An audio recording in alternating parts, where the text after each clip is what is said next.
ঈদের ধামাকা বিশেষ offer. Smart look and gents পার্লারে চলছে বিশেষ আকর্ষণীয় অফার। এই অফারে থাকছে বিশেষ ছাড়। হেয়ার কাট অ্যান্ড ফেসিয়াল মাত্র 400 টাকা। Hair cut, shave and mini facial 700 টাকা। Hair cut, shave and diamond facial 1000 টাকা। Hair cut, shave and gold facial 900 টাকা।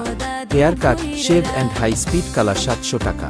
Hair cut, shave and Bigen colour 1000 টাকা। Hair cut, shave and hair spa 1000 টাকা। Hydro facial 1200 থেকে 6000 টাকা। Hair cut, shave and hair rebonding 1500 থেকে 3000 টাকা। Hair cut, shave and manicure pedicure মাত্র 1200 টাকা। আমাদের 400 টাকার অফারটি হেয়ার কাট অথবা শেভের সাথেই থাকছে। আমরা এখানে বিভিন্ন প্রকার উন্নত মানের কসমেটিক ব্যবহার করে থাকি। এখানে সকল প্রকারের উন্নত মানের মেডিসিনের কাজ করা হয়। এই অফারে আপনারা সবাই আমন্ত্রিত। Smart look and gents parlour এ। আমাদের ঠিকানা রামপুরা ওয়াবদা রোড, পানির পাম্পের সামনে, 157 এ, পশ্চিম রামপুরা, ঢাকা 1219। যোগাযোগ 019601056777 এবং 017502649775।